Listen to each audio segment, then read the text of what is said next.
श्रीपादराजं शरणं प्रपद्ये। अध्याय 10 नरसिंह मूर्ति वर्णन। मैं શંકર ભટ્ટે તિરુમલદાસની આજ્ઞા લઈ કુરોપુર તરફ જવા પ્રયાણ શરૂ કર્યું. શ્રીપાદ પ્રભુની લીલા મનમાં યાદ આવે એટલે રોમાંચિત થઈ જતો હતો.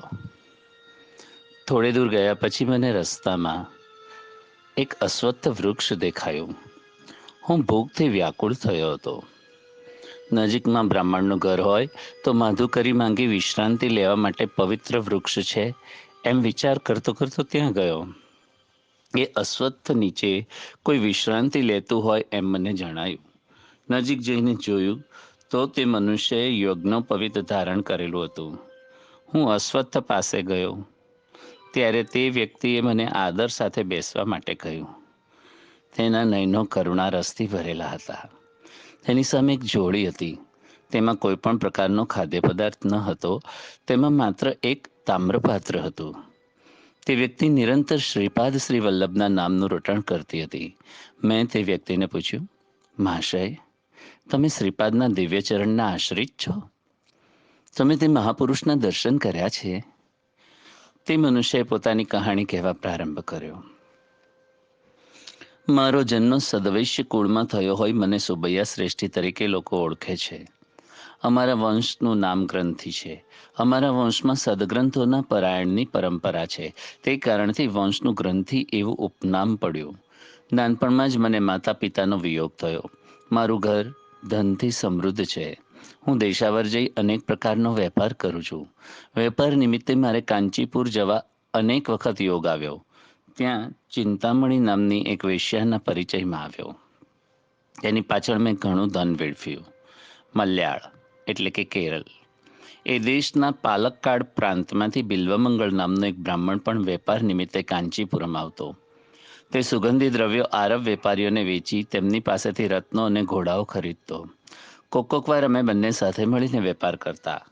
દુર્દૈવથી અમે બંને વેશ્યાની સોબતમાં ભ્રષ્ટ થયા. આરબ લોકો જોડે અમારો વેપાર થોડો સમય સારી રીતે ચાલ્યો.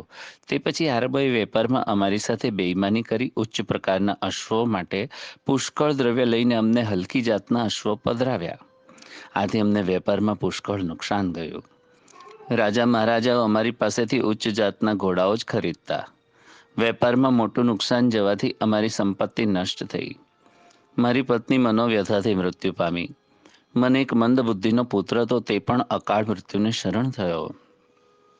ભાઈ, સર્વ તીર્થોમાં શ્રેષ્ઠ અને પ્રખ્યાત એવું પાદ ગયા તીર્થ ક્ષેત્રનું પીઠિકાપુર એ અમારું મૂળ ગામ. હું અજ્ઞાનવશ દેવ અને બ્રાહ્મણોનું અનિષ્ટ કરતો હતો. ઋણ વસૂલ કરવા નિર્દય થતો હતો. શ્રીપાદના પિતા શ્રી આપળ રાજાના ઘેર આઈનવેલ્લી ગામથી મળવા માટે તેમના બંધુઓ ઇત્યાદિ આવ્યા. તે સર્વના ભોજન માટે પૂરતું ધન તેમની પાસે ન હતું. તેઓ દાનનો ભોજન માટે સ્વીકાર કરતા નહીં. શ્રી વેંકટભૈયા શ્રેષ્ઠીના ઘેરથી લાવેલી ભિક્ષાથી ઉદર નિર્વાહ અને ઉચિત વ્યવહાર કરતા.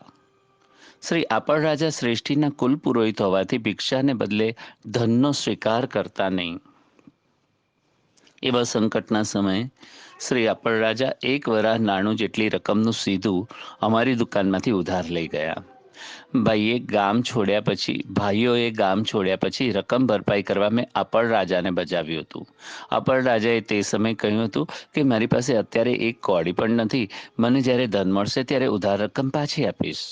હું ચક્રવૃદ્ધિ વ્યાજ લેવામાં પાવરધો હતો. સમય વીતતા વ્યાજનું વ્યાજ ગણી રાજશર્માને મેં 10 વારા આપવાના બાકી છે એમ જણાવ્યું. બીજા લોકો પૂછતા ત્યારે મેં કહેલું કે 1-2 વારા આપવાથી હિસાબ બરાબર થશે. 10 વારા આપવા માટે શ્રીરાજ શર્માને પોતાનું ઘર વેચવું પડ્યું. રાજ શર્માને ઘર વગરનું કરી પૈશાચિક આનંદ મારે લૂંટવો હતો. રાજ શર્માને ગૃહવિહીન કરવાનો મારો સંકલ્પ જાણી વેંકટભૈયા શ્રેષ્ઠીએ મારી ખૂબ જ નિર્ભર્સના કરી. તેણે મને ગુસ્સેથી કહ્યું, હે દુરાત્મા, ધનથી ઉન્મત્ત થઈને તું ગમે તેમ વર્તન કરે છે. અમારા કુલ પુરોહિતનું અપમાન એટલે અમારું અપમાન થયું જાણ. તું જો તારું વર્તન સુધારીશ નહીં તો તારે ઘોર વિપત્તિ ભોગવવી પડશે. અગ્નિહોત્રી કરતાં પણ પવિત્ર એવા રાજશર્માને તું આવા કષ્ટ આપે છે. તેથી તું રૌરવ આદિ નરકને પ્રાપ્ત થઈશ. એક વખત શ્રેષ્ઠીના ઘેર શ્રીપાદ હતા. ત્યારે શ્રેષ્ઠીને ઉદ્દેશીને મેં સુબૈયાએ વ્યંગથી કહ્યું, રાજ શર્મા જો મારું કરજ આપવા અશક્ત હોય તો તેમના પુત્રો પૈકી કોઈને મારી દુકાનમાં નોકરી માટે મોકલવો, અથવા તેમણે જાતે નોકરી કરવા દુકાનમાં આવવું. એક પુત્ર આંધળો, બીજો પાંગડો અને ત્રીજો પુત્ર શ્રીપાદ ફક્ત 3 વર્ષનો જ છે. તે મારું ઋણ કેમ કરીને પાછું આપશે? આવા કટુ વચનો સાંભળીને શ્રેષ્ઠીને ખૂબ લાગી આવ્યું. તેમના નેત્રોમાંથી આંસુઓની ધારા વહેવા લાગી. શ્રીપાદ પોતાના દિવ્ય હાથો વડે તે આંસુઓને લૂછતા બોલ્યા, દાદાજી, હું હોવા છતાં તમને ભય ક્યાંથી? હિરણાક્ષ અને હિરણાકશ્યપનો સંહાર મેં જ કર્યો હતો, તો સુબૈયા જેવાનું ઋણ ચૂકવવા મને કષ્ટ ક્યાંથી? એમ કહીને શ્રીપાદ મારી તરફ વળ્યા અને મને કહ્યું, અરે, તારું ઋણ હું ચૂકવીશ. ચાલ તારી દુકાનમાં હું સેવા કરી ઋણ ચૂકવીશ. દેવું ચૂકવ્યા પછી માત્ર લક્ષ્મી તારા ઘેર રહેશે નહીં, એનો પૂરતો વિચાર કરજે. વેંકટપૈયા બાળ શ્રીપાદને લઈને સુબૈયાની દુકાનમાં આવ્યા. તેઓએ અશ્રુપૂર્ણ નયને કહ્યું, શ્રીપાદની જગ્યાએ હું તારી દુકાનમાં નોકરી કરીશ તો ચાલશે ને? સુબૈયા શ્રેષ્ઠીએ નકારાર્થ ડોક હલાવી. તે સમય દરમિયાન એક જટાધારી સુબૈયાની દુકાનમાં આવ્યો અને કહેવા લાગ્યો, મારે એક તાંબાના વાસણની જરૂર છે. તાંબાના વાસણની કિંમત વધારે હશે તોય ચાલશે, મારે વેચાતું જોઈએ છે. સુબૈયાની દુકાનમાં તાંબાના 32 વાસણો હતા, પરંતુ તે ખોટું બોલ્યો અને જટાધારીને કહેવા લાગ્યો, મારી પાસે ફક્ત એક જ તાંબાનું પાત્ર છે. જો તમે 10 વરાહ નાણું આપી શકતા હો તો તે પાત્ર તમને આપી શકું. તે સંન્યાસી ત્વરિત કબૂલ થયો અને સંન્યાસીની એક જ શરત હતી કે તામ્રપાત્ર વેંકટપૈયા શાસ્ત્રીની ગોદમાં બેઠેલા શ્રીપાદના હાથથી સંન્યાસીને આપવું. શરત પ્રમાણે શ્રીપાદે તે તામ્રપાત્ર પોતાના સ્વહસ્તે સંન્યાસીને આપ્યું. શ્રીપાદ શાસ્ત્રી પાત્ર આપતી વખતે હસતા હસતા કહેવા લાગ્યા, અરે, હવે તો તારી ઈચ્છા પૂરી થઈ ને? તારે ઘેર લક્ષ્મી સ્થિર રહેશે. તું તારી સંન્યાસ દીક્ષા છોડીને પોતાને ઘેર પાછો ફર. તારા પત્ની ને બાળકો તારી રાહ જુએ છે. તે જટાધારી અત્યંત આનંદ સાથે જતો રહ્યો. વેંકટપૈયા શ્રેષ્ઠી અને અપરરાજ શર્માનું અપમાન કરવું એ જ સુબૈયાનો હેતુ હતો. સુબૈયાનો હેતુ બરાવતા તેના મનમાં અહંકાર આવ્યો. તે ઘમંડથી બોલ્યો, આજના વેચાણમાં મને વિશેષ ધન લાભ થયો છે. અપલરાજ શર્મા પાસેથી લેવાના 10 વરાનું કરજ ચૂકતે થયું એવું મને લાગે છે. એ જ ક્ષણે શ્રીપાદ રાય કરજમાંથી મુક્ત થયા. વેંકટપૈયાએ સુબૈયાને કહ્યું કે તે વાત ગાયત્રીની સાક્ષીએ કહે. સુબૈયા કબૂલ થયો અને ગાયત્રીની સાક્ષીથી કહ્યું કે શ્રીપાદ રાય તેના ઋણમાંથી મુક્ત થયા છે. શ્રીપાદ શાસ્ત્રી અને વેંકટપૈયા શ્રેષ્ઠી પોતાના ઘેર પાછા ગયા. તે પછી સુબૈયાએ દુકાનમાં જોયું તો 31 તાંબાના વાસણો પૈકી ફક્ત એક જ વાસણ સિલકમાં હતું. બાકીના 30 અદૃશ્ય થયા હતા. શ્રીપાદ પ્રભુની લીલા અકળ અને અચિંત્ય છે. તેઓની સમક્ષ બોલીએ તે સાચું ઠરતું. સુબૈયા એવું બોલ્યો હતો કે દુકાનમાં માત્ર એક જ તામ્રપાત્ર છે. તે સાચું થયું. સાક્ષાત દત્ત પ્રભુના હાથથી તાંબાનું પાત્ર લેનાર જટાધારી ધન્ય હતો. શ્રીપાદ પ્રભુના હાથથી અનુગ્રહના સ્વરૂપમાં તાંબુ કે તાંબાનો ટુકડો પણ જો મળે તો તે દાન લેનાર ધન્ય છે. આમ તામ્રપાત્ર મેળવનાર તે જટાધારી ધન્ય છે. જ્યારે સુબૈયા કેટલો દુર્દેવી કહેવાય. એણે સઠતાપૂર્વક લાદેલું 10 વરાનું ઋણ શ્રીપાદે પોતાની લીલાથી પરત કર્યું, પરંતુ તે જ ક્ષણથી તેના ઘરની લક્ષ્મી ક્ષીણ થતી ગઈ. 31 વાસણો પૈકી તેની દુકાનમાં માત્ર એક જ વાસણ બચ્યું. સુબૈયાએ આપળ રાજા પાસેથી કપટથી 10 વરાહ ઋણ બાકી છે એમ ગણતરી કરી હતી. તે પાપનું ફળ તેને આ રીતે મળ્યું. શંકર ભટ્ટે કહ્યું, હે સુબૈયા, સૂર્યોદય પૂર્વે અને સૂર્યાસ્ત પૂર્વેનો કાળ અત્યંત પવિત્ર હોય છે. પ્રાતઃ સંધ્યા સમય અને સાયં સંધ્યા સમયે અગ્નિહોત્ર કરવું વિશેષ ફળદાયી હોય છે. પ્રાતઃકાળે સૂર્ય ભગવાન સર્વશક્તિથી સંપન્ન હોય છે અને સંધ્યા સમયે આ સર્વશક્તિ પુનઃ સૂર્યમાં વિલીન થાય છે. સુબૈયાએ પ્રતિપ્રશ્ન કર્યો, મહારાજ, દાન સ્વીકારવાથી પુણ્ય ક્ષીણ થાય છે એમ મેં સાંભળ્યું છે, પરંતુ તે જો સ્વીકારવામાં ન આવે તો પાપ લાગે છે તેમ મેં આપની પાસેથી સાંભળ્યું હતું. આ દ્વિઅર્થી વાક્યનો યથાર્થ અર્થ બોધ થતો નથી. તે જ પ્રમાણે શ્રીપાદ સ્વામીએ દત્તના અવતાર મનાય તેવો જ નરસિંહ સ્વામીનો અવતાર, શંકરનો અવતાર એમ કેટલાક કહે છે. શિવમાં અનસૂયાનું તત્વ કેવી રીતે અંતર્ભૂત છે, આમાં સમજણ પડતી નથી. કૃપા કરીને આ સર્વ બાબતે ખુલાસો કરવા વિનંતી. ઉપર કહેલા પ્રશ્નનો ખુલાસો કરતા પહેલા બધાને ભૂખ લાગી હોવાથી ભોજનનો પ્રબંધ થયો. આશ્ચર્યકારક વાત તો એ હતી કે ત્યાં નાનકડી જગ્યામાં એક તાંબાના વાસણ સિવાય કોઈ સરંજામ ન હતો. 2 કેળના પાન સુબૈયા લઈ આવ્યો. શંકરભટ્ટ નદી પર જઈ સ્નાન સંધ્યા કરી શુચિર્ભૂત થઈને આવ્યા. ભોજનમાં ભાત અને તુરિયાની દાળ હતી. કેળના પાન જમવા માટે થાળી તરીકે લીધા. ખાખરાના પાંદડાના પડિયા બનાવવામાં આવ્યા. તે જટાધારી સંન્યાસીએ આંખો મીચી ક્ષણભર ધ્યાન કર્યું અને પાસે રહેલા તાંબાના પાત્રમાંથી પડિયામાં પાણી રેડ્યું. પછી એ જ વાસણમાંથી તુરિયાની દાળ પીરસી અને પછી એ જ વાસણમાંથી ભાત પીરસવામાં આવ્યો. તે અમૃતની જેમ પવિત્ર પુષ્ટિકર તુષ્ટિકર ભોજનનો આસ્વાદ લઈ અમે બંને તૃપ્ત થયા. તાંબાના ખાલી વાસણમાંથી પ્રથમ જળ પીરસવું, પછી દાળ પીરસી અને પછી તે જ વાસણમાંથી ભાત પીરસવામાં આવ્યો. આ એક ચમત્કાર જ હતો. ભોજન પછી તે તામ્રપાત્ર ખાલી જ હતું. શનિવારે પ્રદોષ સમય કરેલા શિવાર્ચનનું ફળ. શ્રીપાદ સ્વામી સકલ દેવતા સ્વરૂપ છે. શનિદેવ કર્મકારક છે. ગ્રહોમાં રહેલા છાયાગ્રહ રાહુ કેતુમાંથી રાહુ શનિને લીધે ફળ આપે છે અને કેતુ મંગળને લીધે ફળ આપે છે. કર્મકારક શનિ કર્મસાક્ષી એવા સૂર્યનો પુત્ર હોવાથી શનિવારની સાંજ શક્તિમાન હોય છે. ચતુર્થી અને ત્રયોદશીએ રાહુ બળવાન હોય છે. શનિ ત્રયોદશીના મહાપર્વ કાળમાં સાયંકાળે શિવ આરાધના કરવાથી માનવે પૂર્વજન્મમાં કરેલ પાપનું ફળ નષ્ટ થાય છે. શ્રીપાદ શ્રી વલ્લભનો અવતાર મંગળ ગ્રહના ચિત્રા નક્ષત્રમાં થયો. આથી તે નક્ષત્ર પર શ્રીપાદ પ્રભુની પૂજા કરવામાં આવે તો સર્વ ગ્રહ દોષ સમન થાય છે. યુદ્ધ, આપત્તિ, શસ્ત્ર અસ્ત્રોથી આવતું અકાળ મૃત્યુ, દેવામાંથી એટલે કે ઋણ, તેમાંથી ઉદ્ભવનાર સંકટોનું કારણ મંગળ ગ્રહ છે. ચિત્રા નક્ષત્ર પર અથવા મંગળવારે શ્રીપાદ સ્વામી અરુણ વર્ણ પ્રમાણે પ્રકાશમાન થાય છે. કરજ એટલે પાપ, અનઋણ એટલે પાપ ન હોય તેવા, પાપ રહિત. તે દિવસે શ્રીપાદ પ્રભુ સાક્ષાત અરુણાચલેશ્વરના રૂપમાં હોય છે. વેંકટપૈયા શ્રેષ્ઠી નરસિંહ વર્મા અને બાપન્ના આર્યુલુ શનિ પ્રદોષના દિવસે શિવ આરાધનામાં સહભાગી થતા. એ દિવસે શ્રી અપરરાજ શર્માને પણ ખૂબ જ શ્રદ્ધાભાવથી આરાધનામાં ભાગ લીધો હતો. અખંડ લક્ષ્મી સૌભાગ્યવતી સુમતી મહારાણી શિવ સ્વરૂપ અંતર્ગત અનુસૂયા મહાતત્વનું ધ્યાન કરતા. તે મહાતપના ફળ સ્વરૂપ જ શ્રીપાદ સ્વામીનું અવતરણ થયું. આ કારણથી વેંકટપૈયા શ્રેષ્ઠી નરસિંહ વર્મા અથવા બાપન્ના આર્યુલુ પાસેથી ધન સ્વીકારવામાં આવે તો તે દાન થતું નથી. જો તે સ્વીકારવામાં ન આવે તો તે મહાપાપ છે, એમ શ્રીપાદ સ્વામી પોતાના પિતાને કહેવા ઈચ્છતા હતા. શ્રીપાદ પ્રભુ સકલ દેવતાઓનું સ્વરૂપ છે. સર્વ દેવતાઓથી અતીત એવું તત્વ તેઓ હતા. તેમનું દર્શન, સ્પર્શ, સંભાષણનો લાભ જે ભાગ્યવાનોને મળ્યો છે તેઓ ખરેખર ધન્ય છે.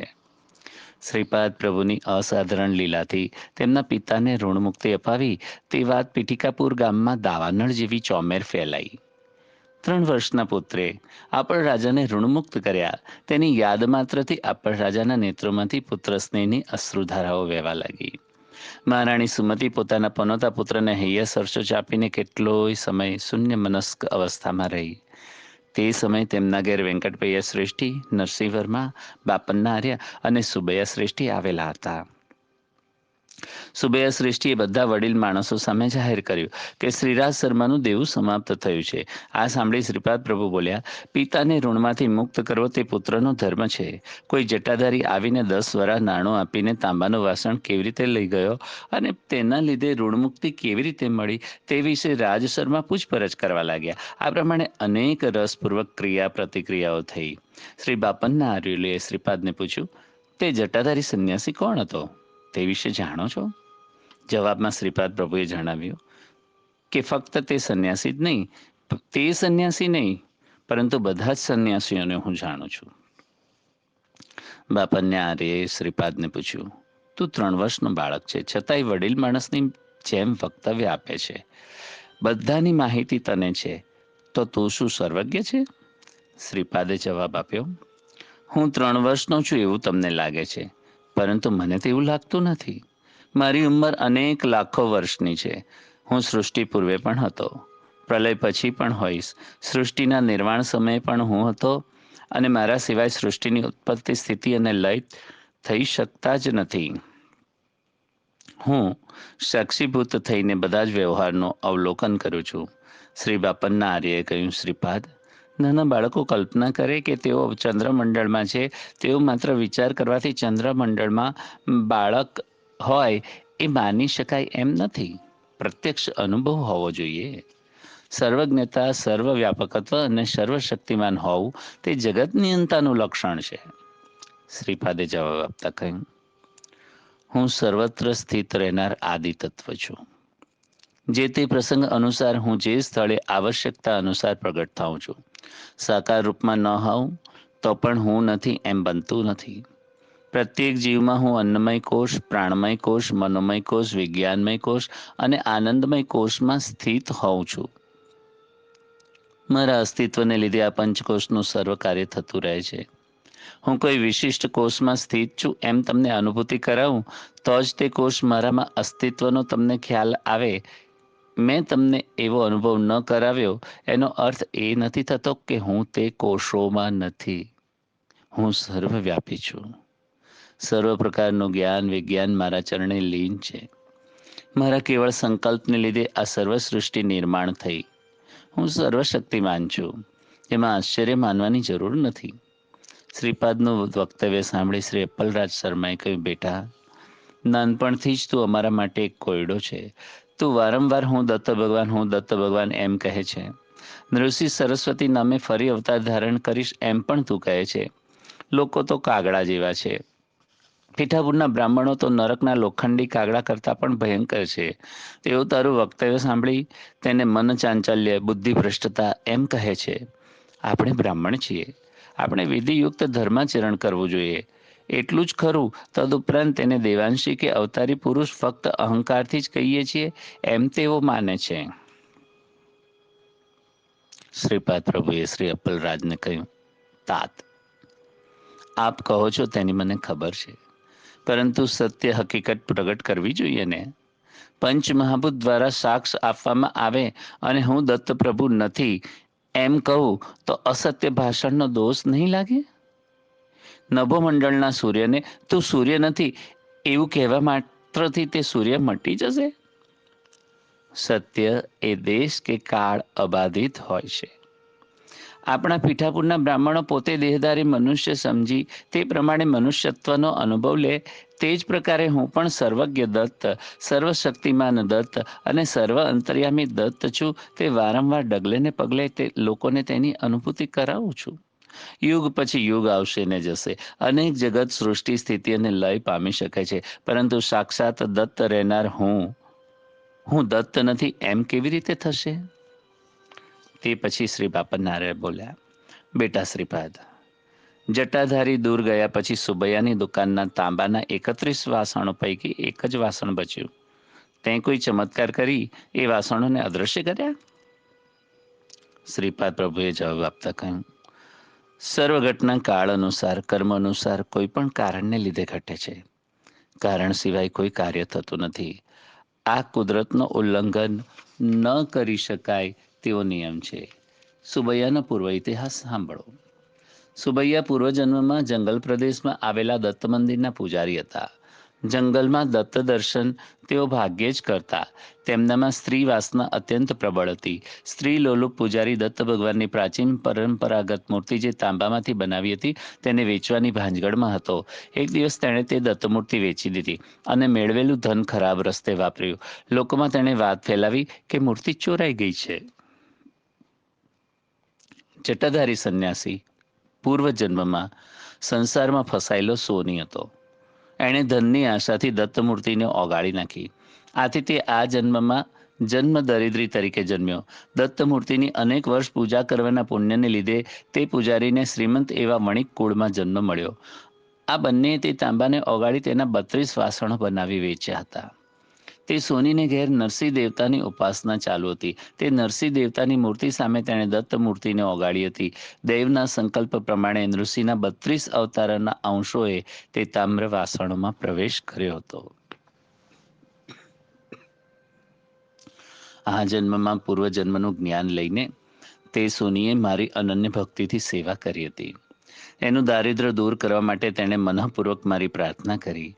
મેં તેની સેવાથી પ્રસન્ન થઈને તેને દર્શન આપ્યા અને કહ્યું કે પીઠિકાપુરમમાં આવીને મારા હાથથી તામ્રપત્રનો સ્વીકાર કરે. તે જ પ્રમાણે 10 વરા નાણું શ્રેષ્ઠીને આપી મને બંધનમુક્ત કર તેમ કહ્યું હતું. મારી આજ્ઞાનું પાલન કરી તે ધન્ય થયો હતો.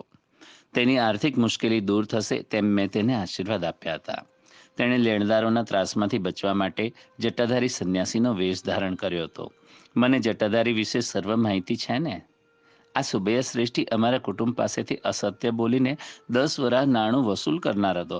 તેને 10 વરા મળે એવી વ્યવસ્થા મેં કરી, પરંતુ તેમ કરતાં તેનું સર્વ પુણ્યફળ નષ્ટ થયું. હે સુબૈયા, ચિંતામણી સાથે તે કરેલા બધા જ પ્રેમ અને લફરાની મને ખબર છે. તારી કથા મારા કથામૃતમાં હાસ્યાસ્પદ થશે. તું હવે નાના બાળકોને ગમતા ખાવાના પદાર્થોને વેચીને ગુજરાન ચલાવીશ. તારી પાસેથી લીધેલા પૈસા વડે મારા માતા પિતાના સગાવાલાઓના ભોજનનો પ્રબંધ થયો હતો. તારા કરતાં મને વાણિયાનો હિસાબ બરાબર આવડે છે. જમવામાં ભાત અને તુરિયાનું શાક બનાવવામાં જ તારા પૈસા વપરાઈ ગયા હતા. બાકીની વાનગી માટે મારા પિતાના કષ્ટથી ઉપાર્જન કરેલા પૈસા વપરાયા હતા. તને ખાવાના ફાંફા પડે ત્યારે તારી પાસે રહેલા તાંબાના વાસણમાંથી તને જળ, દાળ ભાત અને મતલબ કે તુરિયાની દાળ અને ભાત જ ખાવા માટે મળશે. એના વડે તું તારા ઉદરને તૃપ્ત કરી શકીશ અને બીજા કોઈને આપવા ઈચ્છીશ તો પણ તું તે આપી શકીશ. આ પ્રમાણે શ્રીપાદ પ્રભુ તીવ્ર અવાજથી બોલ્યા. પ્રભુનું મુખમંડળ દિવ્ય પ્રખર તેજસ્વી દેખાતું હતું. તેમના નયનો અગ્નિના ગોળા જેવા દેખાતા હતા. શ્રીપાદ પ્રભુએ વધુમાં કહ્યું, હે સુબૈયા શ્રેષ્ઠી, આજે રાત્રે તારા ઘરની દક્ષિણ દિશામાં આવેલા દરવાજે એક ભેંસ આવશે. તારો અંતકાળ નજીક આવ્યો છે તેના સંદેશા રૂપ તે યમ ભગવાને મોકલેલો સંદેશો છે એમ સમજ. હું તારા પર અનુગ્રહ કરું છું. તું પોતાના હાથે તુરિયાની દાળ અને ભાતની રસોઈ બનાવ અને તે ભેંસને ખવડાવ. તે ભેંસની એકમાત્ર ઈચ્છા તું આ રીતે પૂર્ણ કર. એ અન્ન ખાવાથી તારા બદલે ભેંસ મરી જશે, પરંતુ આ કર્મના અદલા બદલીથી તું ખૂબ જ ગરીબ થતો જઈશ. જોડી લઈને મેં તને કહ્યું તે બાળકોના ખાદ્યાન્ય વેચવાનું કામ કર. તને ખાવાના ફાંફા પડે ત્યારે મેં અનુગ્રહ કરેલ તાંબાનું વાસણ તને મદદરૂપ થશે. આ પ્રમાણે શ્રીપાદ પ્રભુએ કડક શબ્દોમાં વક્તવ્ય પૂર્ણ કર્યું. તેમનો ચહેરો લાલ જણાતો હતો. આ પ્રસંગે વેંકટપૈયા શ્રેષ્ઠી ક્રોધયુક્ત શ્રીપાદને જોઈને ભયભીત થયા. આ પ્રમાણે ગુસ્સામાં શ્રીપાદ પ્રભુને તેમણે કદી જોયા ન હતા. શ્રીપાદે તેમને કહ્યું, દાદાજી, તમે ભયભીત થયા? હું પોતે જ નૃસિંહમૂર્તિ છું. હું તમારા પર કૃપા કરી વરદાન આપું છું. વણિક જ્ઞાતિને હું શ્રાપ આપીશ એમ તમને લાગ્યું? મારી બેન વાસવીએ તેના કુળના લોકોને તેમનામાં સૌંદર્યમાં ત્રુટિ હોવાનો શ્રાપ આપ્યો હતો. હું શ્રીપાદ પણ તે જ તત્વ છું. બધા જ વણિક નિર્ધન થશે તેવા શ્રાપની તમને બીક લાગે છે? તમે બિલકુલ ગભરાતા નહીં. દેવતાઓને નાતજાતનો કોઈ ભેદભાવ હોતો નથી. તે જ પ્રમાણે ભક્તોને પણ નાતજાત એવા કોઈ ભેદ હોતા નથી. આર્ય વૈશ્યોને અને મારે ઘણો પુરાતન કાળથી અનુબંધ છે. બાપનના આર્ય પૂર્વના લાભાદ મહર્ષિ છે. વણિકોમાં લાભાદ મહર્ષિનું ગોત્ર નષ્ટ થયું છે. બાપનના આર્યના સર્વ વંશજોને કળિયુગના અંત સુધીના મારા આશીર્વાદ છે. તે સર્વ પર મારો વરદ હસ્ત હંમેશા રહેશે. તમને આપેલી જોડી જુદા જ પ્રકારની છે. તેમાં દત્ત ભગવાને મીઠાઈ ભરી છે. કેટલી પણ વાપરો તો પણ ઓછી નહીં થાય. આ જોડી બીજા કોઈની નજરે દેખાય તેવી નથી. નૃસિંહ ભગવાનના 32 અવતારના બધા જ લક્ષણો મારામાં વિદ્યમાન છે. બાપનના આર્યની 33મી પેઢીએ મારા જન્મ સ્થળે મહાસંસ્થાનનું નિર્માણ થશે. ત્યાં મારી પાદુકાની સ્થાપના થશે. તમારા વંશજો પૈકી કોઈ પણ વ્યક્તિએ શ્રીપાદ શ્રી વલ્લભના દિવ્ય ભવ્ય રૂપની નવવિધા ભક્તિના કોઈ પણ પ્રકારે આરાધના કરવાથી શ્રી દત્તાત્રેયના શ્વાન અદૃશ્ય રૂપે તેમનું રક્ષણ કરશે. વેદ, પુરાણ, ઉપનિષદો આ બધા શ્વાન રૂપમાં અદૃશ્ય હોય તે હંમેશા રક્ષણ કરશે. આવા શ્રીપાદ પ્રભુના દિવ્ય અને અભય વચનો સાંભળી વેંકટપૈયા શ્રેષ્ઠીએ શ્રીપાદ પ્રભુને નજીક લીધા. તેમની આંખોમાંથી આનંદાશ્રુ વહેવા લાગ્યા. બાપનના આર્યના મુખથી એક પણ શબ્દ નીકળતો નહોતો. સુમતી માતા તો આ બધું સાંભળી સંદેહમાં પડ્યા કે આ સ્વપ્ન છે કે વૈષ્ણવી માયા. અપલરાજ શર્માનું મન સ્તંભિત થયું. શ્રીપાદના બંને ભાઈઓ તેમના તરફ બીતા બીતા વિલોકી રહ્યા હતા. બંને બંધુઓ વિચાર કરવા લાગ્યા કે આ સ્વયં દત્ત ભગવાન છે કે અમારો સહોદર. નરસિંહ વર્માએ શ્રીપાદને પોતાના ખોળામાં લીધો. શ્રીપાદ વર્માને કહેવા લાગ્યા, દાદાજી, આપણે બંને આવતીકાલે ઘોડાગાડીમાં બેસીને આપણી જમીન જોવા જઈશું. ત્યાંની ભૂમાતા મને કેટલાય દિવસોથી આર્ત સ્તરે પ્રાર્થના કરી રહી છે. તમારા પાદ સ્પર્શથી મને પુનિત ક્યારે કરશો? આર્ત ત્રાણ પરાયણ આ મારું અભય વચન છે. ત્યારે શ્રી વર્માએ કહ્યું, અરે શ્રીપાદ, મારી એક નાની વિનંતી છે. તમારા પીઠિકાપુર પાસે અમારી જમીન આવેલી છે. ત્યાં એક નાનું ગામ વસાવી ત્યાંના લોકો દ્વારા ખેતી કરાવો. ગ્રામવાસીઓને ઓછા દરથી જમીન ખેડવા આપી જમીનદારીનો વ્યવહાર જોવા તારા પિતાને તલાટી બનાવવા એવો મારો વિચાર છે. પરંતુ હાલમાં તલાટી પદ પર કોઈ બીજા છે. ઉપરનું સૂચન સાંભળી શ્રીપાદ હસીને કહેવા લાગ્યા, દાદાજી, તમે તમારી જમીનદારીનો વિચાર કર્યો, પરંતુ મારી જમીનદારીનો વિચાર કર્યો નથી. તે મને મંજૂર નથી. પ્રથમ પિતાજીને કહો કે તલાટી તરીકે રાજે, પછી તું તે પદ સંભાળજે, એમ વર્માએ સૂચન કર્યું. શ્રીપાદ પ્રભુ બોલ્યા, ઘટીકોડા શ્રીપાદ શ્રી વલ્લભ રાજસરમાં અમુક ગામનો તલાટી હતો. એટલું જ ઇતિહાસમાં યાદ રહેશે. હું જે તલાટીપણું કરવાનો છું ને તે વિશ્વાત્મક છે. મારો હિસાબ મારી પાસે છે. દરરોજ કોટી કોટી પુણ્ય રાશિની જમા ઉધાર વિશ્વમાં થાય છે. મારા અવતારનું પ્રયોજન વિશ્વ જન્માક્ષર કુંડલિનીને પ્રભાવિત કરવાનું છે. મનુષ્યની જેમ જ દરેક ગામને, શહેરને, પુણ્યક્ષેત્રને પણ જન્માક્ષર એટલે કે કુંડલિની હોય છે.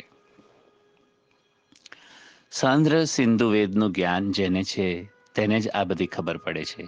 આ એક યોગ રહસ્ય છે. પીઠિકાપુરમની કુંડલિની બાપનના આરેલો વેંકટભૈયા શ્રેષ્ઠી અને વાત્સ્વાપીની 33મી પેઢીમાં જાગ્રત થઈ શકે છે.